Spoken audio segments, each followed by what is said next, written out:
हुजूराबाद और दलित तेलंगाना में सियासी और इंतखाबी मुद्दा बन गए हैं। केसीआर सरकार दलितों से एक बार फिर कर रही है प्यार। दलितों से मोहब्बत की जरूरत भी है, लेकिन सियासी मोहब्बत ज्यादा देर पा नहीं रहती। सियासी पार्टियां अक्सर अपनी सियासी जमीन के इस्तेहकाम के पेश नज़र जात पात की सियासत करती हैं। कभी अपने आप को हुजूर निज़ाम की तरह आवाम से मोहब्बत करने का दावा करने वाले चीफ मिनिस्टर को एक बार फिर दलितों से मोहब्बत जाग उठी है।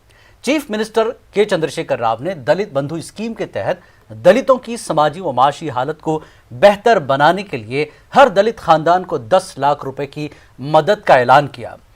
और जबकि दूसरी जानिब BC ST और अक़लियती बरादरियों के लोग जो खुद रोजगार के ख्वाह हैं, 4 साल से फंड्स की कमी के बाद अपनी बारी का इंतजार कर रहे हैं। BC SC ST और अक़लियती कारपोरेशंस ने 2017-18 में सेल्फ एम्प्लॉयमेंट के लिए दरख्वास्तें तलब की। फंड्स की कमी की वजह से 9.5 लाख से ज्यादा दरख्वास्तें इन कारपोरेशंस के पास 4 साल से धूल चाट रही हैं। कांग्रेस का इल्जाम है कि दलित बंधु स्कीम के नाम पर चीफ मिनिस्टर एक बार फिर दलितों को गुमराह करने का काम कर रहे हैं। कांग्रेस का कहना है कि दलित बंधु स्कीम सिर्फ हुजूराबाद जमीन इंतखाब के लिए शुरू की जा रही है, पूरे तेलंगाना के लिए क्यों नहीं। वहीं अब कांग्रेस भी दलितों और गिरिजनों की ताईद हासिल करने के लिए 9 अगस्त को इंदिरावली में एक जलसे आम करने जा रही है, जिसमें कांग्रेस लीडर राहुल गांधी भी शिरकत कर सकते हैं। तो इस तरह के हालात इस वक्त तेलंगाना में हैं, जहां दलितों के लिए काम करने का सरकार दम भर रही है। इधर 10 लाख रुपए का ऐलान होता है और उधर इनकम टैक्स की नज़र उन तमाम दलित खानदानों के खातों पर होगी जब 10 लाख रुपए उनके खाते में आएंगे, क्योंकि 5 लाख से ज्यादा आमदनी पर टैक्स लगता है। तो ऐसे में सियासत हो रही है सिर्फ और सिर्फ हुजूराबाद को लेकर, ये कांग्रेस का कहना है। ये दलित बंधु स्कीम क्यों नहीं पूरे तेलंगाना के लिए शुरू की जा रही है।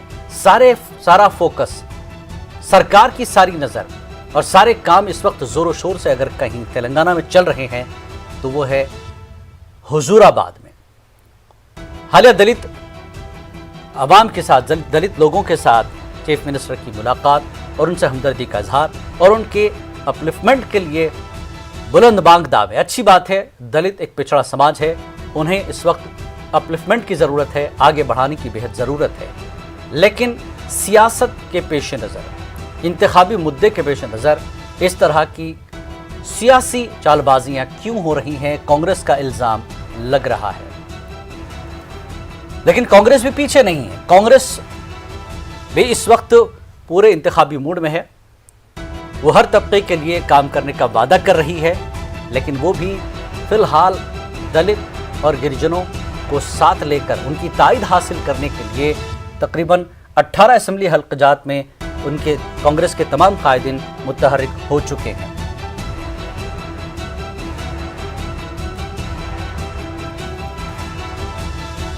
जहां दलितों के साथ बात करेंगे अक़लियतों का मामला जहां तक है, कई मकामात पर अक़लियत आज भी मुंतज़िर है कि केसीआर कुछ उन पर भी मेहरबान हो जाए।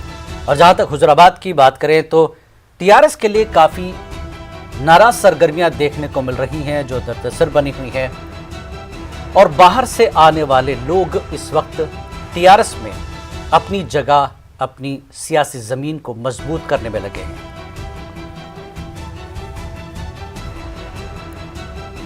और सवाल यह है कि हुजूराबाद की हद तक ही ये सारे मुद्दे दिखाई पड़ रहे हैं। हुजूराबाद के बाद इन तमाम दलितों, अक़लियतों और दीगर SC ST BCs का क्या होगा, जिनकी दरख्वास्तें 4 साल से धूल चाट रही हैं। हमारे साथ इस वक्त पूरे मुद्दे पर बात करने के लिए डॉक्टर मोहम्मद सलीम, जो कि सेक्रेटरी हैं तेलंगाना कांग्रेस प्रदेश के, और आसिफ हुसैन सोहेल, जो कि समाजी कारकुन हैं और पॉलिटिकल एनालिस्ट हैं। आप दोनों का खैर मकदम है। दलित मुद्दा बना हुआ है सियासत में इस वक्त। दलितों से एक बार फिर केसीआर सरकार की मोहब्बत उमड़ रही है, लेकिन कांग्रेस भी पीछे नहीं है, इस मुद्दे को भुनाने की पूरी कोशिश कर रही है। सलीम साहब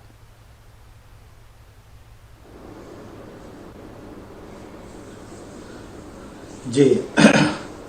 जिलानी साहब, सबसे पहले तो मैं केसीआर साहब ने जो दलित बंधु स्कीम का इफ्तिताह किया है, यानी जो दलितों के लिए जो उनकी इकोनॉमिक पोजीशन को सुधारने के लिए जो इकदाम कर रही है, हम उसका खैर मुकद्दम करते हैं जी। वाकई दलित तबका एक बहुत ही ज्यादा बिछड़ा हुआ तबका है जी। हम बहैसियत कांग्रेसी हम उनके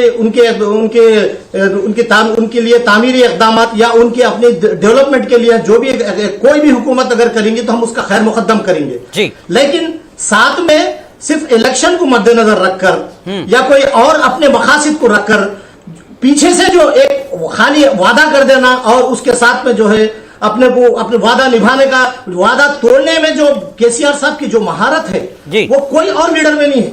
हिंदुस्तान भर में कोई लीडर ऐसा नहीं मिलेगा कि जो वादा तो करते हैं लेकिन पूरा नहीं करते जी। और खास तौर से ये जो वादे जो अक़लियतों के साथ किए गए हैं उसमें एक भी वादा पूरा नहीं किए।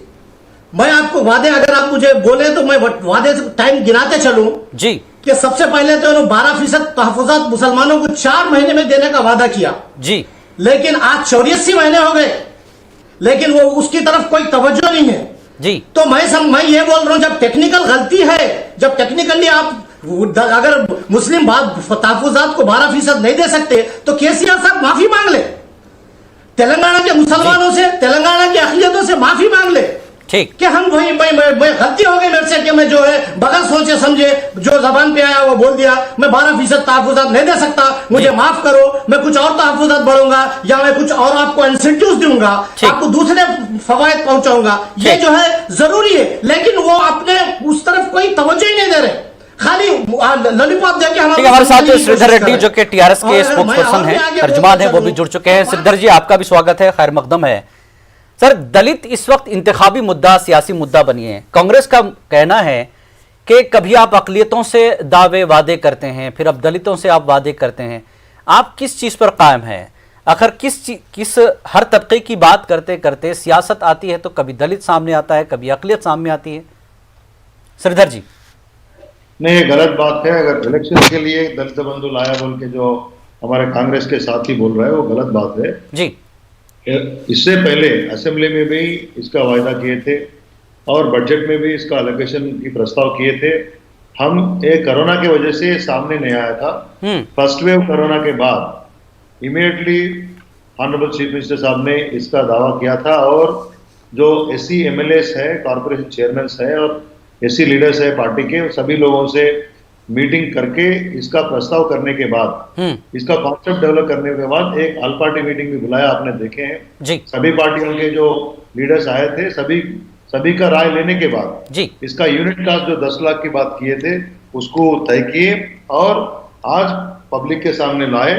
वासालमर्री गांव में जो 76 फैमिलीज जो है उन लोगों को ऑलरेडी इसका लॉन्च भी किए थे जी। इसका मतलब क्या है, इसका उद्देश्य क्या है बोले तो आप पूरे तेलंगाना स्टेट में इससे पहले बहुत सारे जो गवर्नमेंट आए उन लोग एससी डेवलपमेंट के लिए कुछ न कुछ स्कीम्स लाए थे, उसका कोई फल नहीं मिला था सही तरीके से। आज भी पूरे स्टेट में जो 18 लाख की दलित फैमिलीज है उसमें 3-4 लाख ऐसे हैं कि उन लोगों को कोई जैसे लैंड नहीं है, जमीन नहीं है, कोई कारोबार नहीं है, कोई रोजगार करे तो हर दिन कुछ काम करे तो इन लोगों को कुछ ना कुछ मिलता है। तो ऐसे लोगों को इकोनॉमिकली हम लोग अपलिफ्ट करना है, उन लोगों को इनकम बढ़ाना है बोल के एक अच्छा नया स्कीम लाए।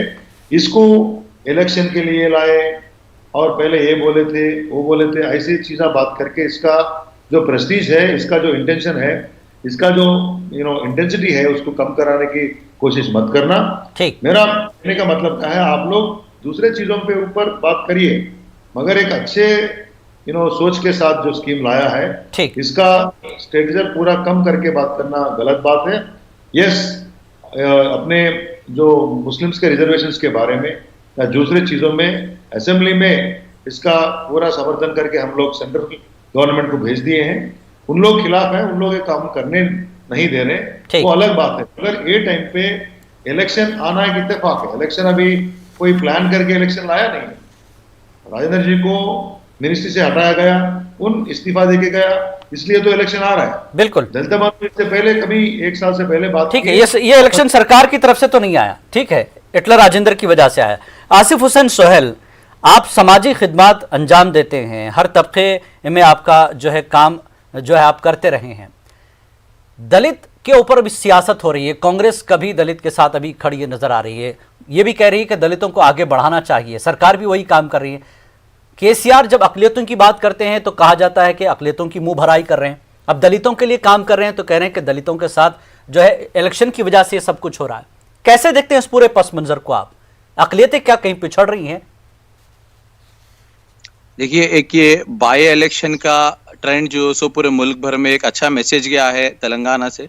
जब बाय इलेक्शन करिए और लोगों को पैसे दीजिए और चुनाव जीते, ठीक है, दलित पहले भी थे, अकलियतां पहले भी थे, पर नजरअंदाज किया गया है। आप हालत देख चुके हैं दलितों की और मुसलमानों की। 12% रिजर्वेशन आज तक नहीं मिला। दलितों, SC ST BC लोगों को कहाँ है? आज जॉबों में देख लीजिए, अब नौकरियां नहीं है, लोगों के पास तालीमी एतबार से पीछे है। आज एक चुनाव कर रहे हैं आप, ऐसा अगर है तो मैं चाहूंगा कि हर कोई अपने हलकों से रिजाइन करे, बाय इलेक्शन लाए, 500-500 करोड़ का एक पैकेज दे, एटलीस्ट अवाम को मदद हो रही है। पहले जो इलेक्शन होता था उसमें अवाम को मदद नहीं मिलती थी। ये बाय इलेक्शन के जरिए बहुत ही अच्छा एक ट्रेंड, एक अच्छी मिसाल हमारे केसीआर साहब रख रहे हैं मुल्क भर में। मैं समझता हूँ कि आगे भी और हलकों में भी ये होगा। मैं चाहूंगा पहले वो अकलियतों को और बैकवर्ड क्लास लोगों को डेवलप करें। आप 7 साल की हुकूमत में करे क्या, ये बताइए। आप फैक्ट्स के ऊपर बात करिए, कोई बहस के ऊपर बात नहीं हो सकती इसके ऊपर।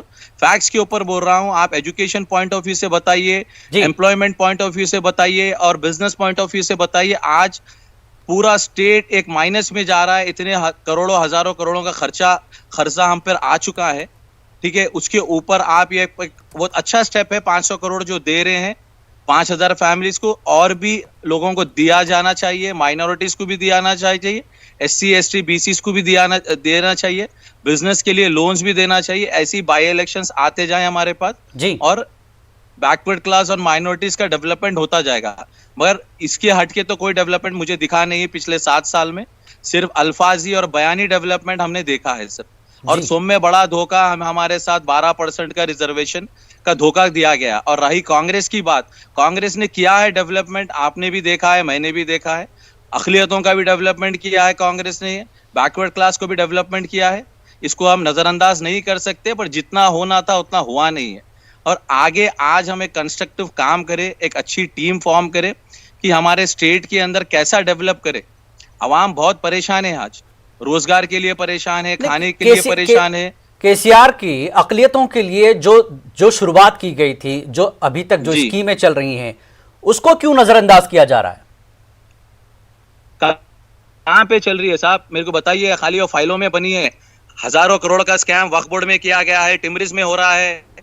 आप बताइए, आप इन्हीं के लोग हैं ना यहाँ पे। एक तरफ बता रहे हैं, दे रहे हैं, एक तरफ तो हर चीज का बहुत बड़ा स्कैंडल चल रहा है। जी श्रीधर जी, आएगा भी ये। ठीक है, श्रीधर जी जवाब देंगे। जी श्रीधर जी, माइनॉरिटीज के लिए जो काम किए जाते हैं अपोजिशन उसको नजरअंदाज कर देता है। नहीं, वो अलग। देखिए, माइनॉरिटी के बारे में जो इससे पहले भी हम लोग इसके ऊपर डिस्कशन किए थे न्यूज़ 18 में। बिल्कुल। जो बजट उससे पहले एलोकेट कर रहा था, अभी आज तेलंगाना स्टेट के बजट देखिए, और इससे पहले जो कितने रेजिडेंशियल स्कूल्स है, आज माइनॉरिटीज को कितने रेजिडेंशियल स्कूल्स है, और अब्रॉड एजुकेशन के लिए इससे पहले क्यों मदद मिलता था, अभी क्या मदद मिल रहा है। ये पूरे चीज में माइनॉरिटी डेवलपमेंट के में तेलंगाना स्टेट ने इससे पहले बहुत अच्छा काम कर रहा है, जो पहले गवर्नमेंट जो किए थे जी। तो मैं खास करके आपको पहले भी मैंने बताया था जी, तो स्कॉलरशिप्स हो, हर चीज में okay, not only minority development as well. अभी जो हमारा चर्चा चल रहा है दलित डेवलपमेंट के ऊपर, दूसरे कोई भी स्टेट में आप कांग्रेस रूल्ड स्टेट देखिए या बीजेपी रूल्ड स्टेट देखिए, वहां पर ऐसे कोई दलित बंधु स्कीम है क्या? जैसा हम यहाँ पर रैतु बंधु चला रहा है फार्मर्स के लिए, ऐसा कोई स्कीम है क्या?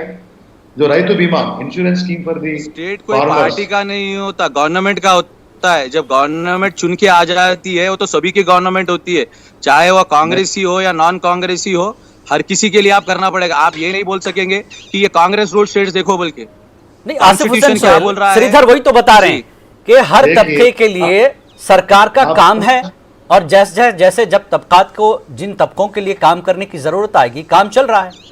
तो फिर इल्जाम किस चीज का लग रहा है? आपको क्या लगता है कि सरकार के काम से कौन सा तबका छूट रहा है? कौन सा तबका छूट रहा है? इसके लिए मसला हो रहा है।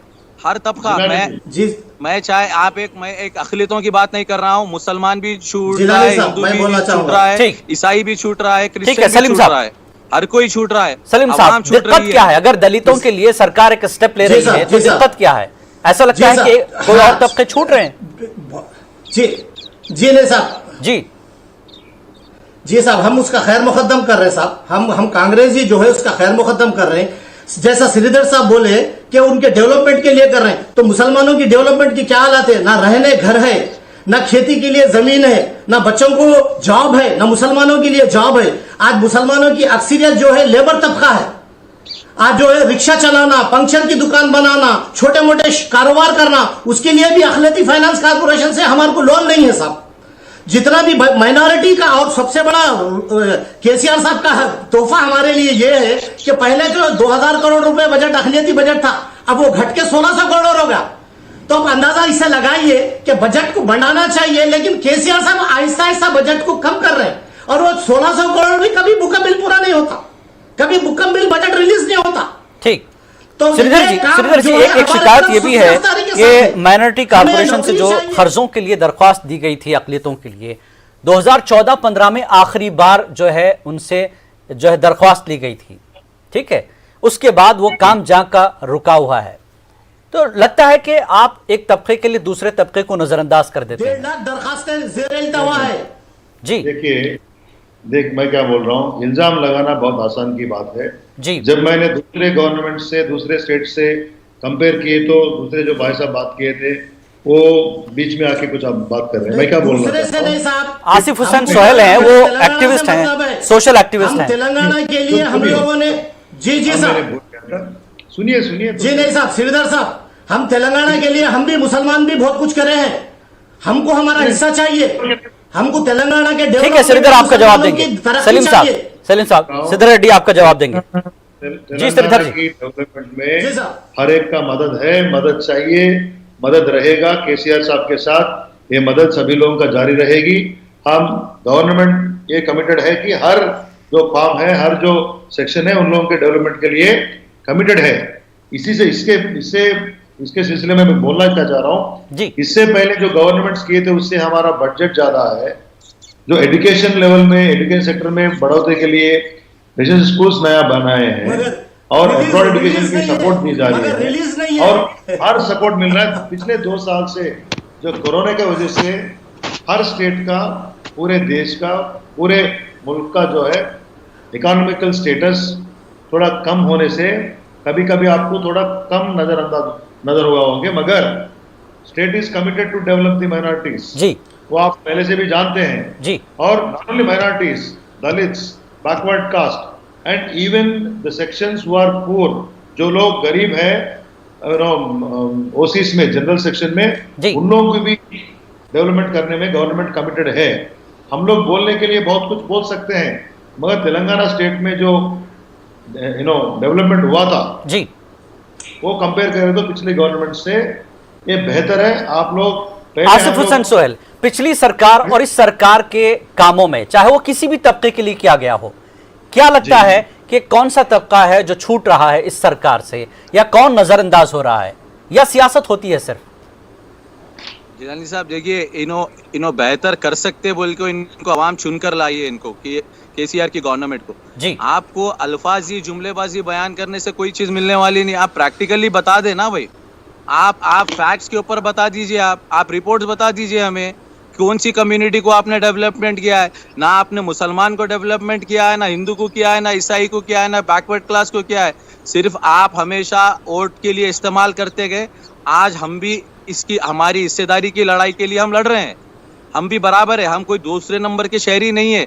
जब हम टैक्स पे करते हैं बराबर, हर चीज हम देते हैं, तो गवर्नमेंट का भी काम है कि हमें बराबर हिस्सेदारी दे और बराबर करे। क्यों हमारे को माइनॉरिटीज को जो पीछे रखते हैं, या बैकवर्ड क्लास को पीछे रखते हैं हमेशा? किसको डेवलप कर रहे हैं आप बताएं। गलत बात नहीं है, आप मेरे पास सारे रिपोर्ट है, मैं फिगर्स पे बात कर रहा हूँ। आप चाहें तो मैं आपके पास लाकर बताऊंगा आपको कितने लोगों को जॉब मिली है, कितने लोगों को बिजनेस लोन मिला है, और इंस्टीट्यूशंस का आप बैठे हैं। श्रीधर साहब, आप इंस्टीट्यूट, इतने सारे इंस्टीट्यूशन के पैसे रोके हैं आप अभी तक, बच्चों को तालीम नहीं मिल रही है, वो जी इदारे साहब, जी साहब, मोहम्मद सलीम, ठीक है सोहेल होगी बात। मोहम्मद सलीम अपनी बात रख लीजिए, श्रीधर आपका जवाब देंगे। जी साहब, जी साहब, जी साहब, जहांगीर पीरा दरगाह के लिए 50 करोड़ रुपए का आज तक रिलीज नहीं हुआ। ठीक, ये जो है केसीआर साहब ने वह जाके बाज़ाब्ता न्यास करके 50 करोड़ रुपए डेवलपमेंट के लिए बोले नहीं करे, और जो है अजमेर में रुबात के लिए 5 करोड़ बोले, वो भी खाली कागजी बातें हैं।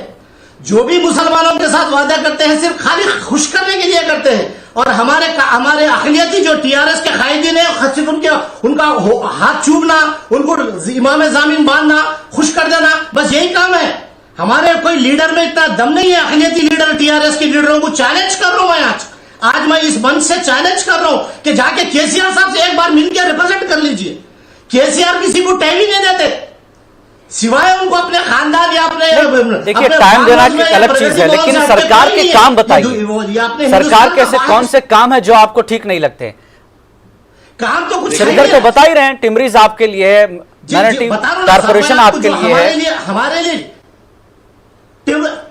अच्छा साहब, ठीक है साहब, टिमरीज है ना साहब, टिमरीज में जो है टिमरीज के बहाने जो है उर्दू मीडियम को आहिस्ता आहिस्ता खत्म कर दिया जा रहा है, और टिमरीज में जो है 60% से ज्यादा जो वहां पे जो मुलाजिमीन का तकर्रुर किया गया है वो जो है नॉन उर्दूदार लोगों का तकर्रुर किया गया है साहब। वहां पर मुसलमानों को कम से कम 50% तो वो लोगों को उसमें अपने मुसलमानों को उसमें रोजगार चाहिए था। ठीक है श्रीधर जी, वहां पर टिमरीज में भी नाइंसाफी, ठीक है, बहुत से सवाल हो गए, बहुत से सवाल जमा हो गए। श्रीधर जी, मुसलमानों के साथ श्रीधर जी, मैं छोटे मतलब हर चीज जो है वहां के लोगों के लिए वो इम्पोर्टेंट है, चाहे वो जहांगीर पीर दरगाह हो, जो भी डेवलपमेंट की काम हो।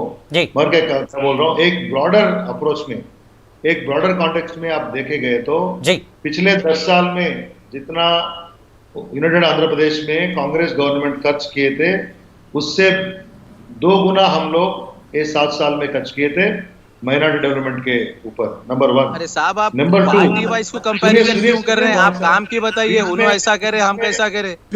आप एक गवर्नमेंट है, आप पॉलिटिकल पार्टी नहीं है, आप जो जवाब दे रहे हैं श्रीधर, जवाब दे रहे हैं भी प्रैक्टिकली, श्रीधर जवाब दे रहे हैं आपको। जी श्रीधर जी, आप लोग मुझसे यकीन करेंगे, पहले सुन लीजिए ना, श्रीधर को सुन लीजिए आप।